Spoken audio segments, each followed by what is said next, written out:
Hello and welcome to Just One More Watch. Welcome to the 5th annual JOMW SOTC. That means I've been making these videos for one half of a whole decade. I can't quite believe it.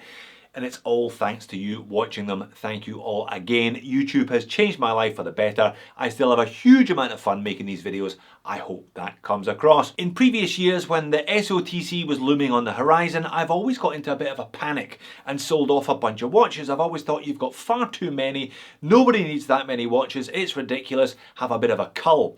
This year, not so much. If I've liked a watch, if I've enjoyed a watch, I've hung on to it. And as a consequence, I've gone from low 40s to high 50s.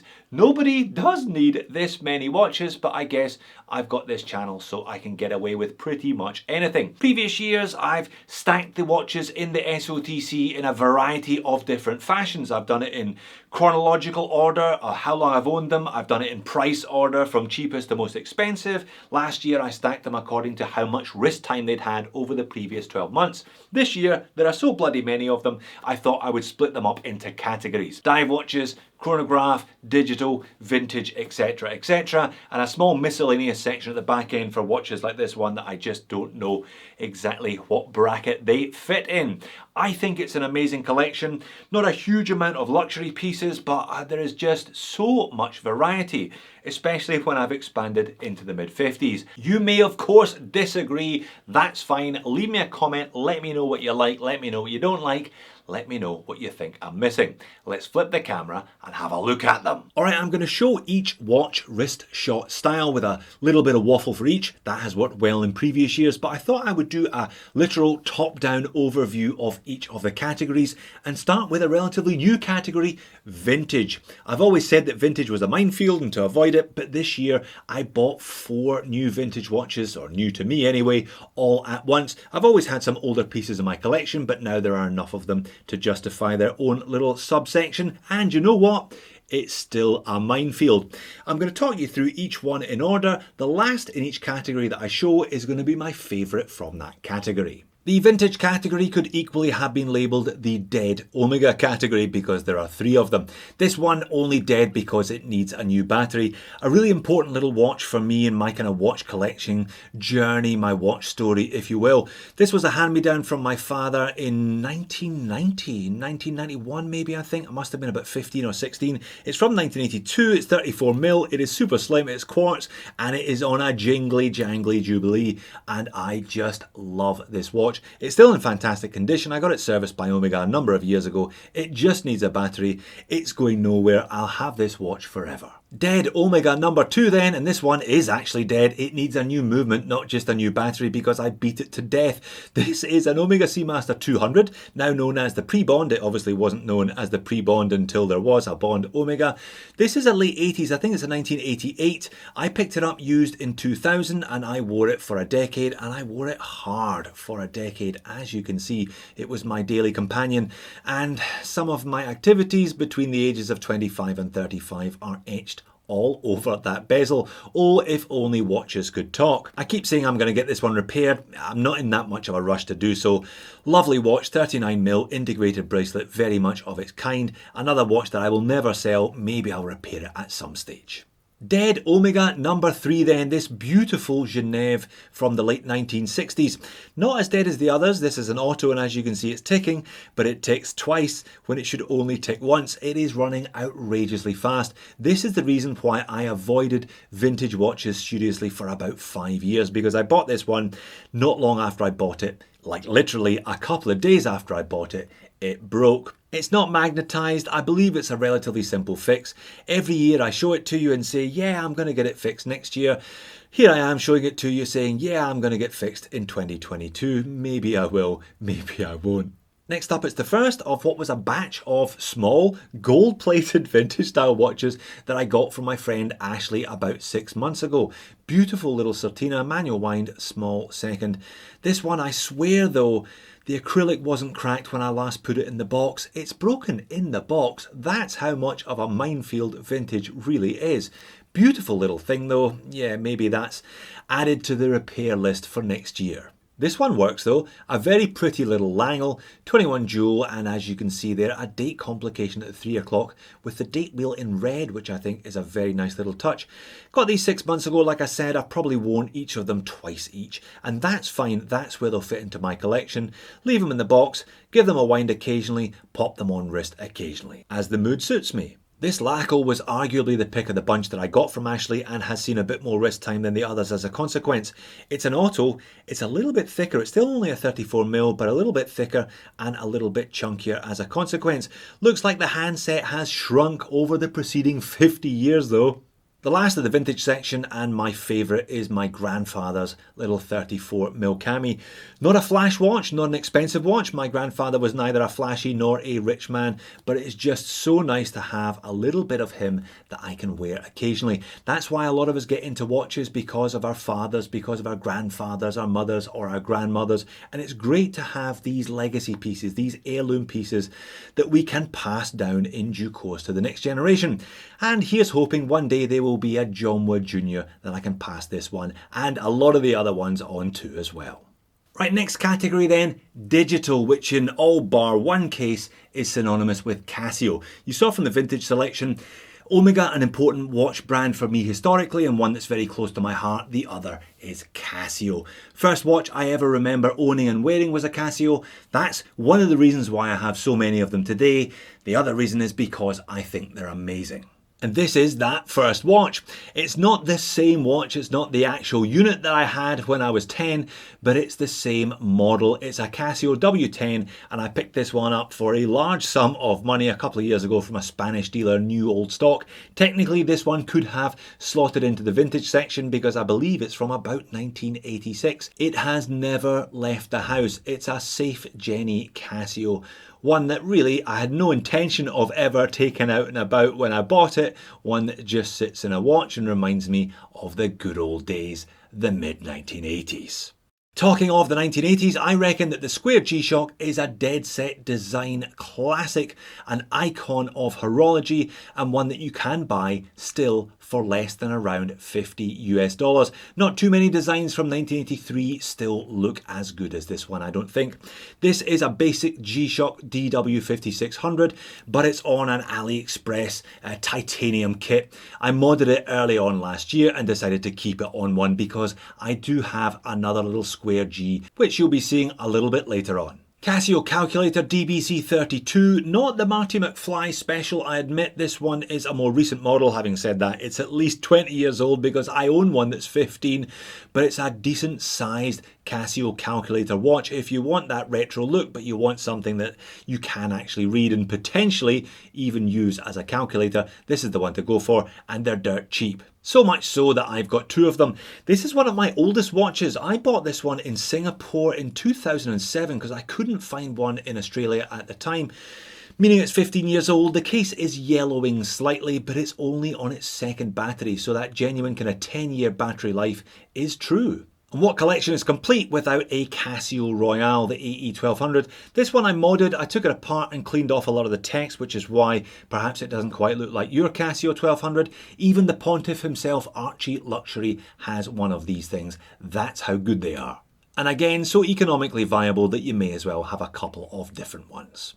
This W217H still gets a reasonable amount of wrist time over the course of the year because of its simplicity and because of its legibility and because it has that slight John Player special Lotus look with the black and gold.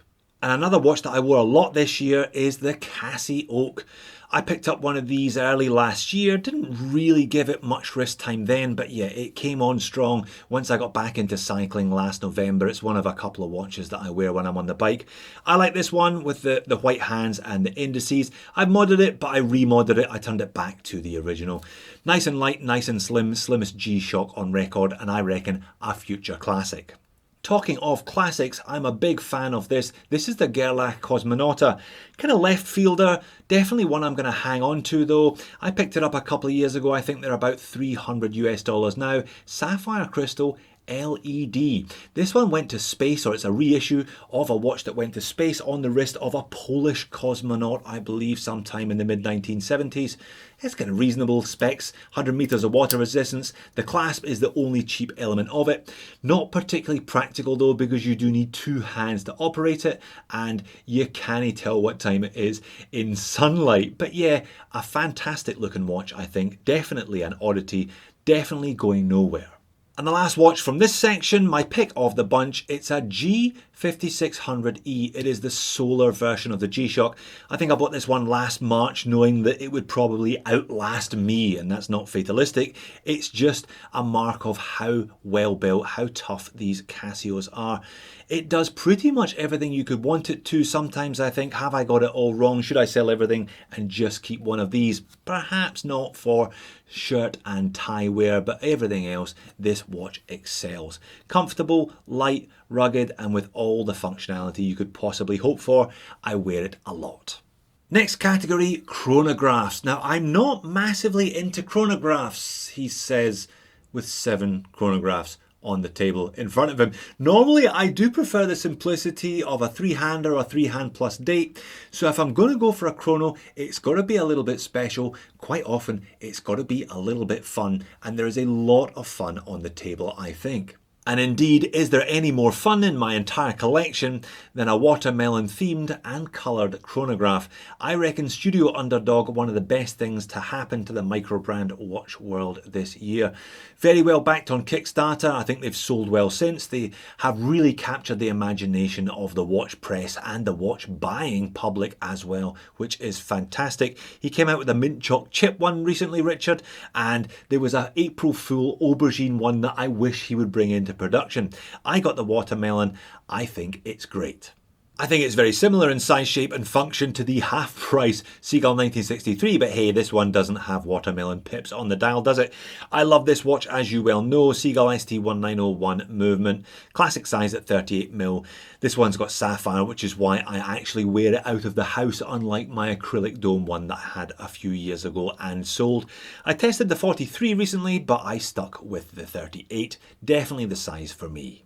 Talking of size, this RZE Valor is one of the biggest watches that I wear on a regular basis, but because it's made of titanium and has an FKM rubber strap, it is also one of the lightest watches that I wear on a regular basis. I reviewed the pink one. Wasn't quite sure that it suited the kind of rough and tough look. Black with orange most certainly does. This thing is a cracker and a great grab and go chrono. Because it's Mecha Quartz, just like this Pagani. I think the Seiko Mecha Quartz movement has got a bit of a public image problem. People don't tend to like them, which I think is a real shame because I love them. I think they're so practical and they're so economical. This one, $65. I'm not a massive fan of the Royal Oak look, but then again, for $65, you don't have to invest a massive amount of money in the Royal Oak look. This is probably Pagani's best. It's comfortable, it looks great, it is far, far better looking, I think, than a $65 watch has any right to be. Zero originality, obviously, but it's a proper sports watch with 100 meters of water resistance and a screw down crown. Great beater chrono. But this is actually my designated beater chronograph. It's a big boy at 43mm, nice and legible. It's another Pagani, it's another Mecha Quartz. 22mm, I wear it on this canvas and calf strap to try and toughen it off another little bit.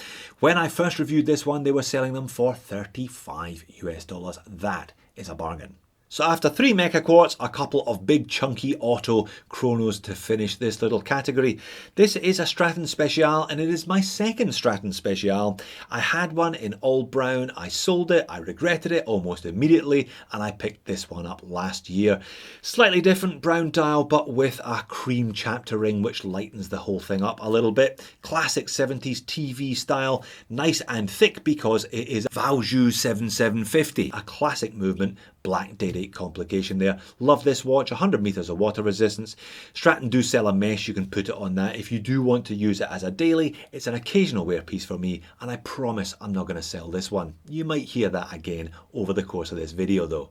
And finally, in this category, my favourite it had to be, it's my Breitling Navitimer 01 from 2015.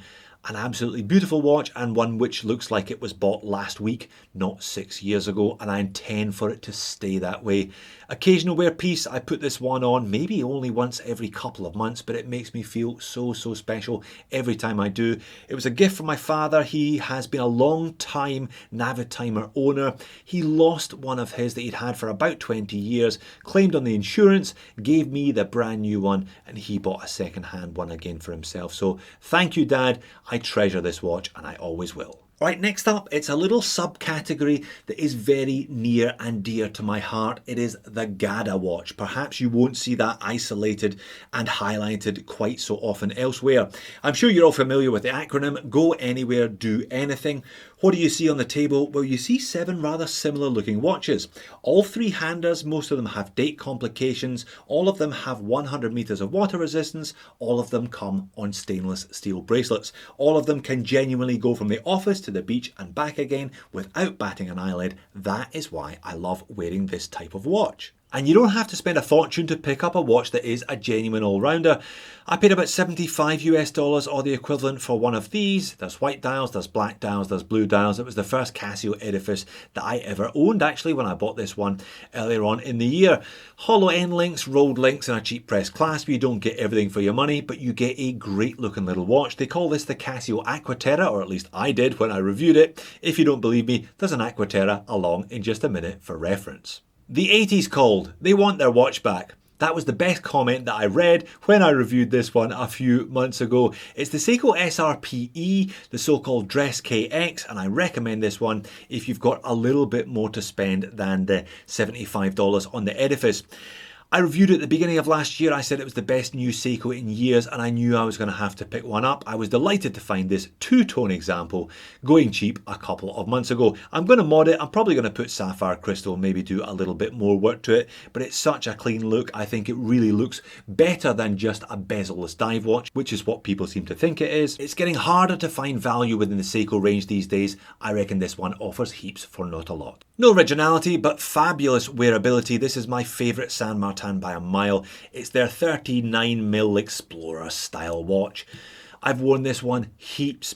If you've ever worn an Oyster Perpetual 39 or a 39mm Explorer, you'll know it's just about perfect. I've no idea why Rolex discontinued that style when they launched the new 36mm Explorers and bigger 41mm Oyster Perpetuals earlier on this year. This one wears identically, actually it wears better because it has female end links. I wish they had done something other than white text printing with that 14 yellow dial, but it is just a beautiful watch to wear. Like all of these watches in the GADA section, I find that once I start putting them on, once I start wearing them for a couple of days, I just don't want to take them off. They're so comfortable and they genuinely do everything. So it may be the odd man out in terms of its bracelet design, this one being integrated. Definitely though one of my favourite of the little GADA selection. This is the Dorenzo DRZ04, aka the Mondial. I'm a big fan of Sergio Dorenzo's work. He designs all of these watches himself. It is very much a labour of love, a one-man operation. I think this, his 4th design, is the best of the bunch. Screw-down crown, Swiss made, Salita movement in the back, decent loom here, and a lovely integrated bracelet. Incredibly comfortable on wrist, this one. You're paying a bit more. These were about $700 but you can see where that money has gone in the design, also in the level of finish. It is a beautifully made watch. Trasca is another micro brand that has built a bit of a cult following over the last few years, and it's become harder to get one of these on your wrist than it used to be. They generally sell out pretty quickly, and indeed this commuter model sold out before I could actually make a review of it, and it's easy to see why. It is a gorgeous looking little watch, very much Rolex Oyster Perpetual style, but for a fraction of the cost. Not perfect, it's got a Miyota 9000 series, and you can certainly hear and feel the wobble in this particular model. They could do with a beefing up the head of the watch, I think, but it is a stunning looking little piece. Talking of stunning little pieces, it's the one, it's the only, it's the Seiko Sarb 033. I've said it before, if my wife needed a kidney and I had to liquidate my entire collection bar one piece, I wouldn't feel ripped off if I kept this one and I had to wear it forever. It is that good. The days of Seiko giving you this much for this little are long gone. Now, as you can see, it's on a Jubilee. This is an Uncle Seiko. You don't get much from Uncle Seiko for your money, but it is a comfortable fit and I think suits the watch to a T. I haven't worn this one as much this year as previous years, just because of the plethora of new watches come into the house. But again, this is a watch that is going absolutely nowhere. Last watch in this category, my favourite, of course, it could be none other than the Omega Aquaterra. For many people, the ultimate GADA watch. Aqua, Terra, there's a bit of a clue in the name there. It can genuinely do everything. Now mine is a 2017, 38.5mm. It has the vertical stripes on the dial and the date at 3. They went to horizontal and 6 o'clock date the following year. Now I got my high polished mid links brushed out by a watchmaker a couple of years ago. No regrets at all. Look, this one is blingy enough. All singing, all dancing dial. I didn't need the high polish. I didn't need the extra bling factor. I think it's toned it down and I wear it far more as a consequence. This was my engagement watch. My wife got a diamond ring. I got this. I think I got the better deal, quite frankly.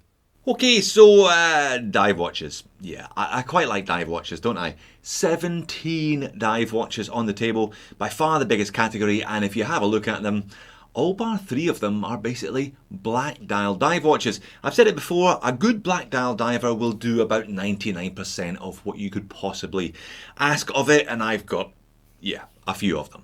But as with every other category of watch in my collection, I've got a fair spread of prices, starting from pretty low end.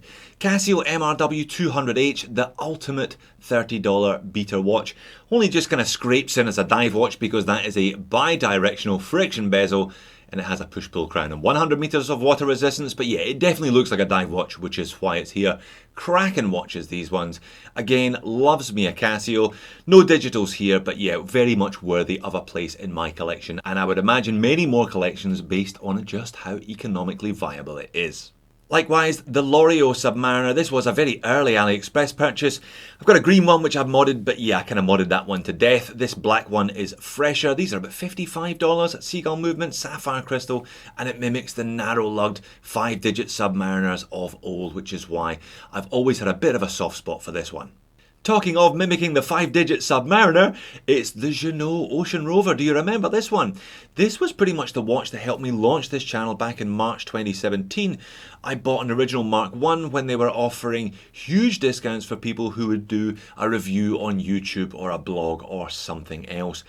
And it set the tone for a lot of what I do on the channel. I took a kind of long-term approach and reviewed it 2 or 3 times over the course of about 3 or 4 months. And then there was a big doxing article about the murky origins of the brand and the brand owner, and Jeanneau have been noticeably quiet since that point, which is a bit of a shame. This in many ways is my ideal watch. Retro looks, incredible build, and it mimics the old 5-digit Submariners, and I much prefer that slimmer case. Perhaps Jeanneau will make a comeback in 2022, perhaps they won't.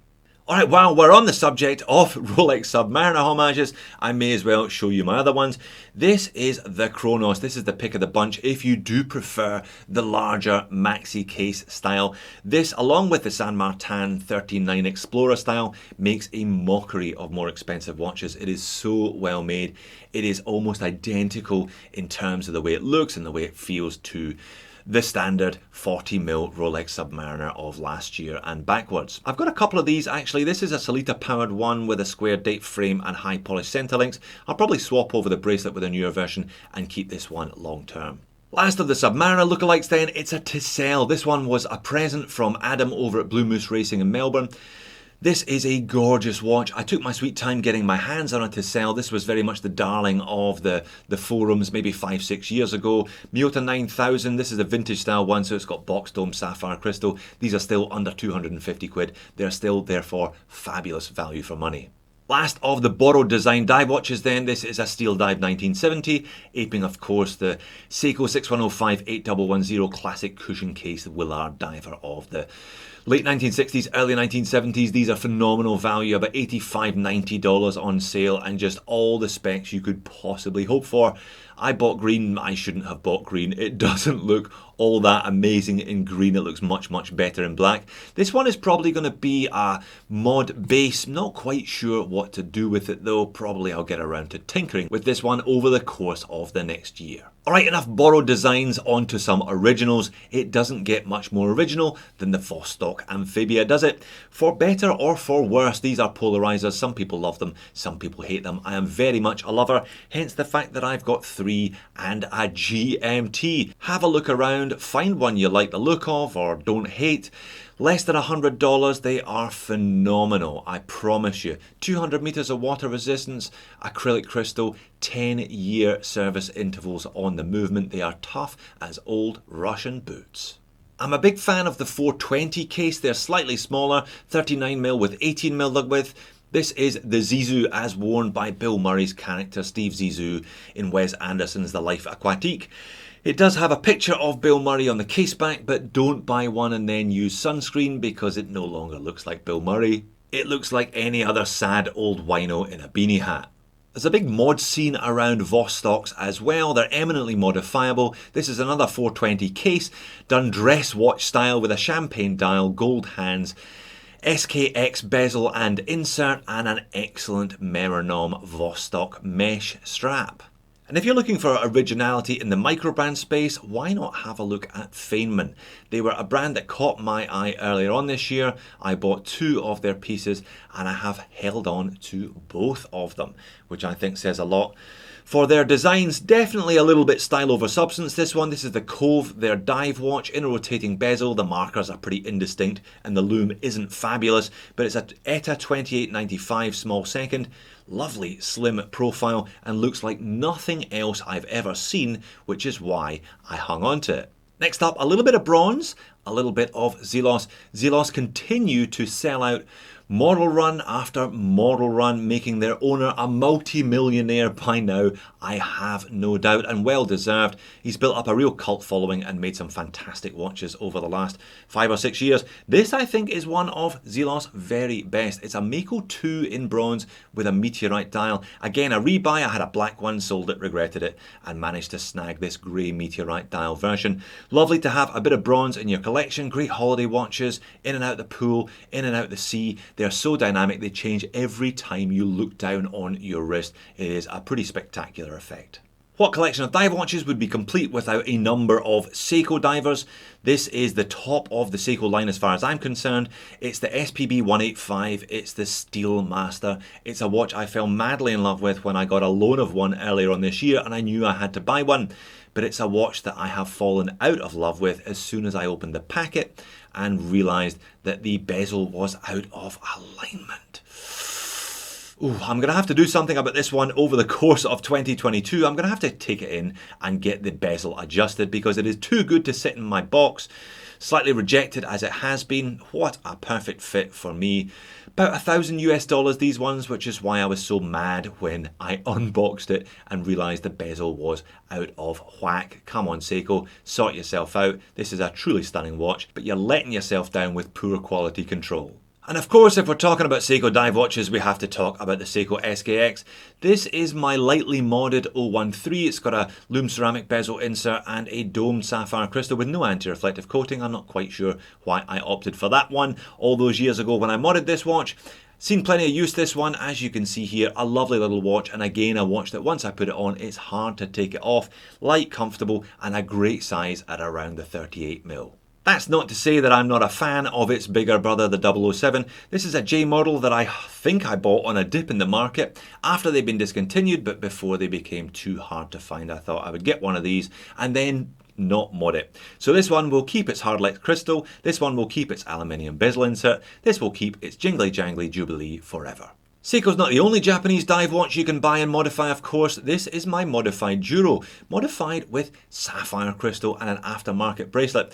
Still a cracking watch, still a little bit big for me at 44mm, but the base Duro, if you can pick one of these up for $60, there isn't much that can touch it at the price, and it is such a handsome, clean design, and original to boot. Rounding out the dive watch section, we have a couple of Swiss numbers, the first of which is the Formex Reef. This really is an awesome watch. I wore it quite a lot first half of the year, but it hasn't had the wrist time it has deserved since then. Just beautifully machined, beautifully made and offering heaps for the money. These are about 2,000 US dollars. You get a Kosk chronometer. Swiss made, obviously. You get that lovely zirconium ceramic bezel insert, on the fly adjustability from the bracelet, beautifully finished, and it is super slim. It does have wings though, like an AP. It does stick out a little wider than it does suggest it does on the website. It's not really a 42, it wears a little bigger than that, but it's gorgeous. Talking of gorgeous, last but not least, it is the Michael Douglas to my Glenn Close. It is my fatal attraction. It is the Oris Divers 65. It is Divers 65 number 4. I had a blue-black 60s dial, I had a Deauville, and this is my second bronze bezel. I sold it, regretted it, and then rebought it, and I promise, cross my heart and hope to die, I won't sell this one. Epic watch. I love this. It's the reason I don't feel the need to spend big money on something else, because this does everything I could possibly wish for. So after 17 dive watches, what do I actually have left? Well, I'm going to call this section dress watches, although that's not strictly the case. And look, I could have used a bunch of previous watches as dress watches in inverted commas, my Aquaterra, the Saab, and any of the vintage stuff that was actually running at the time, but I reckon this lot will also fit into that bracket nicely. Now, I'll be honest, I don't have the occasion or the inclination to wear a overtly dressy style of watch all that often, hence why there are so many dive watches and kind of truly GADA style pieces in my collection, but there are a few dressier ones, including this Guanqin, the GJ16034, one of the OG Chinese specials. Once again, doesn't have to cost a fortune, especially if you're only wearing this style of watch occasionally. Sapphire, Seiko, really interesting polygonal bezel this one. It's got a nasty toad leather deployant, but 20mm lugs, that can be swapped out easily enough. These are still around $60. I can't bring myself to part with this one, even though I don't wear it very often. A new addition, a gorgeous Bauhaus Seagull picked up for the most recent AliExpress sale. Look at that. 0.9 of a centimetre thick, 9mm thick, manual wind ST17, I believe, in-house Seagull movement, obviously, just a beautiful, beautiful watch. Sapphire crystal, these were $100, $115 or so in the sale. Gorgeous. Let's see how often this one gets some wrist time going forward. Next up, it's another Seagull, and a watch that if they priced it properly would be a genuine Bambino killer. Look at this thing, one of the prettiest watches that I have reviewed on the channel in ages. It's a 51, it's a reissue, so it's an original design of a watch from the 1960s. Stunning champagne dial, gold Dauphine hands, applied indices, in-house Seagull high beat automatic movement, even comes on a perfectly wearable strap. The price, about $370. It's just not worth that. Nobody's going to pay that much money. If they priced it closer to $250 or even less, they would sell a bucket load of these, but I love this one. I'm keeping it. So from one lovely but overpriced watch with a gorgeous sunburst dial to another lovely but overpriced watch with a gorgeous sunburst golden dial, it's the Timex Marmont. I think one of their more successful retro reissues. It really looks the part, this one. Mini cushion case, gorgeous domed acrylic, to this intentionally nasty, snub-nosed, patent faux croc, whatever it is, strap. Normally that would be straight in the bin, but with this watch, it's perfect. Not sure I would call it a dress watch, but yeah, it fits into this category because I don't know where else to put it. Next up, it's the Cadison C1032, along with the Guanqin. It's another of the OG Chinese specials. This one almost made it into the GADA section, but it only has 50 meters of water resistance and no loom, so it finds itself in the dress section. Instead, look, swap out that super shiny bracelet for a decent leather strap, and you really do have a lovely little occasional wear piece. Sunburst dial, Dauphine hands, applied indices again, and a price tag of around $50. So much better than a Seiko 5. But top of this particular tree, well, maybe it's more a bush than a tree, it's the Feynman 1.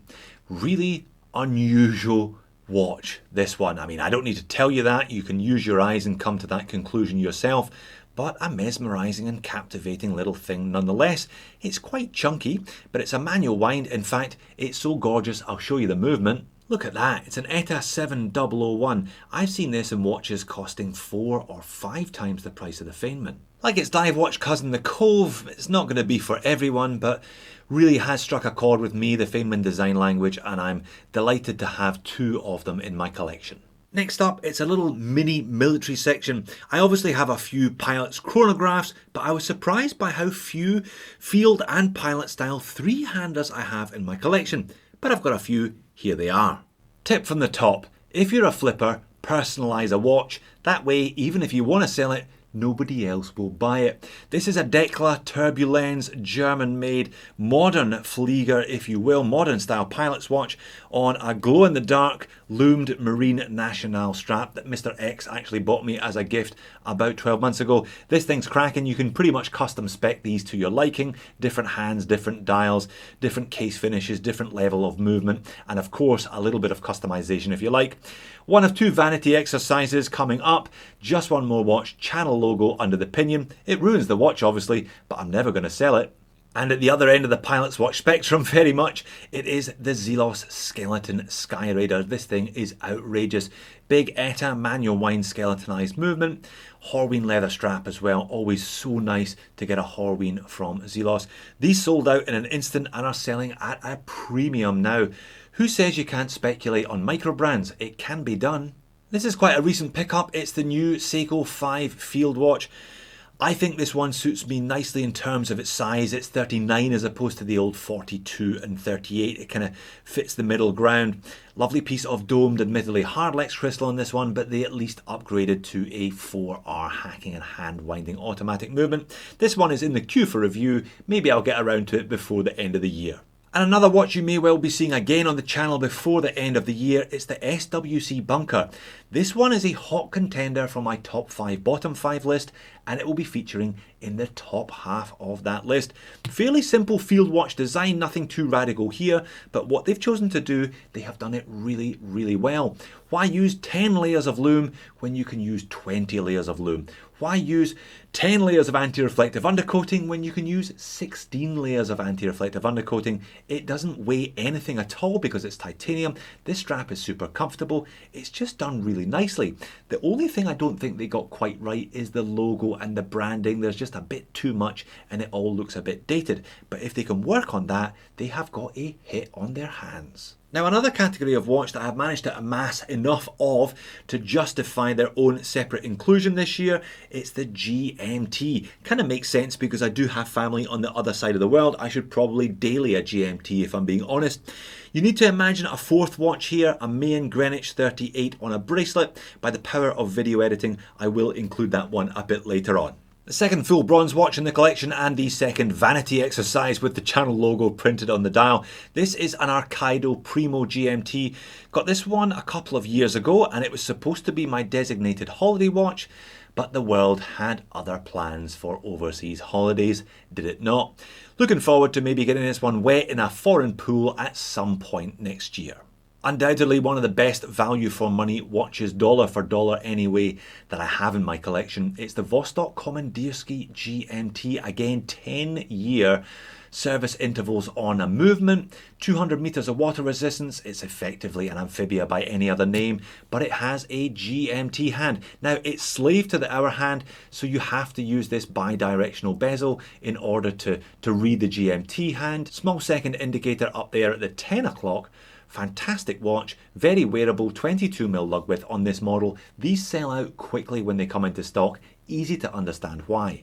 I've been looking forward for ages to getting a Zodiac on the channel and my chance came towards the second half of this year with this watch, the Super Sea Wolf World Time GMT, and it is a nice looking watch, this one. Lovely domed sapphire crystal, bi-directional 24-click bezel, which is just what you want from a GMT, but the bracelet is sharp to the point of being too sharp.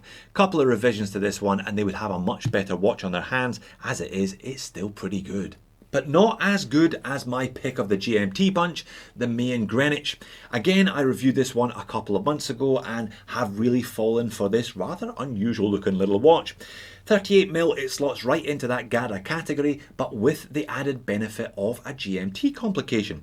Now, it comes on this rubber strap, but I chose to put it on this adjustable glide lock style bracelet from an old Jeanneau Ocean Rover, thereby increasing its utility yet further, I feel. Maine's another brand that needs to iron out a few wrinkles, I think. I always feel they're going pretty close to the bone in terms of quality for the price. The loom on this one, for example, was not good enough.